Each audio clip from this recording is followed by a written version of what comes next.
Cheers. Cheers. That's so much easier than having it neat. I love that. And that journey was supposed to be about mind and body and me pushing my limits, and it ended up about something entirely different.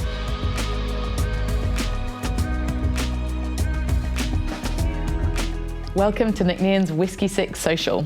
I am delighted this week to be joined by Ness, Knight, an explorer and conservationist. The theme for these chats is all about not following the rules and the spirit of doing things differently, something that Ness embodies in abundance. Welcome, Ness. It's lovely to have you here in person, even if from a bit of a distance. Yeah, we're doing it safely, and I'm quite excited about what's in front of us here. Exactly. Exploring a bit. Thanks for having me. That's a pleasure. Before we get on to whiskey, tell me a little bit about, in broad terms, what theme brings all of your expeditions and explorations together? Well, I guess if I really look back quite honestly, I am a bit of an accidental explorer and adventurer. I used to work down the road in London actually many years ago, and I used to teach entrepreneurship. And for many, many, many years, I was sitting there teaching other people how to make their dream come true, their own personal passion, and take that and create a business out of it. And after a while, I just thought, hang on a second, I'm just sitting here telling other people how to do the thing that I always wanted to do, and I'm not doing it. So I think when it comes to exploration, most of us in that field will say to you that it's probably two things. One is being a bit mad and bonkers and a bit insane. I think we've got a few screws loose, and I don't really know how to explain that side of myself. But the other thing really is to almost in a way serve people outside of yourself and go beyond. It becomes about a bigger picture of the planet and people rather than just yourself. And I think that's become the theme for really the rest of my life is in anything that I do, whether it's survival or exploration or conservation, is that if you go out and try and think outside of the box and do stuff a little bit differently, you end up in a space where you start affecting change for people in the circle that you've been amongst.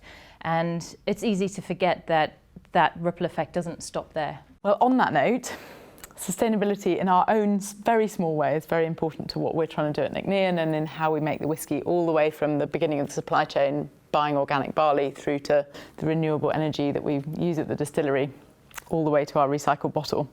But shall we have a whiskey? Yes, please. I've been dying for this part. So, part of what these chats is all about is the whiskey and soda serve that we're calling the Whisky Six. Okay. It's a very simple serve, 2 parts whiskey, 4 parts soda, hence Whisky Six. It's a wonderful way, I think, of having a long and refreshing drink with whiskey, but really with the flavours shining through. So let's give it a go. I'm a big fan of whiskey. Oh yes.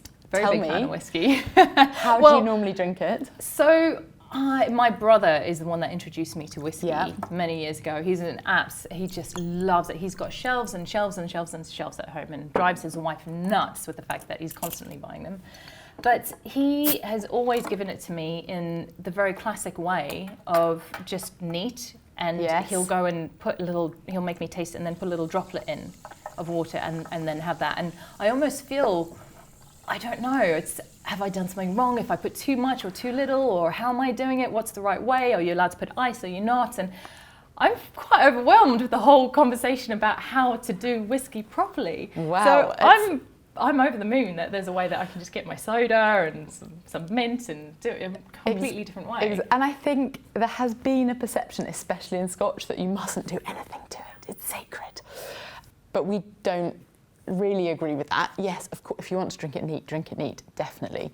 But there are also amazing other ways to drink it that's not just drowning in Coca-Cola, which is probably a step too far.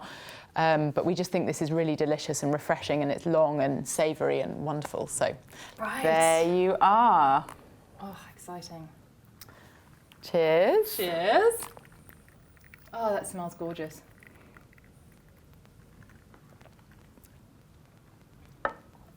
Oh yeah, that's really nice. That's so much easier than having it neat. I love that. And it's also more of a kind of any time of day. The other part of the thinking behind Whisky Six is 6 p.m. perfect instead of a gin and tonic. Because funnily enough, the only time I've ever allowed myself to really have a whiskey is after dinner, when you feel like that's when you should have it. Yes. Okay. Exactly. Well, there's a lot of these shoulds in the whiskey world, which, you know, come from, you know, 40 years ago, and no one's actually ever said, well, maybe you could drink it another time as well. Yeah, completely. No, that's lovely. I like the mint as well. So I'm guessing you don't get ice and lovely glassware when you're on your expeditions, but No, hang on, I'm just going to savour this because it's true. I don't normally have this kind of setup.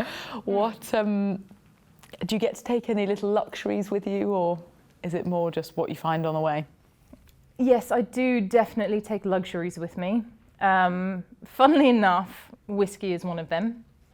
Well, the first thing that I always take is nail clippers. Yep. Because you do not want to be out there for months and months on end without nail clippers. So if anyone's planning a little journey, Noted.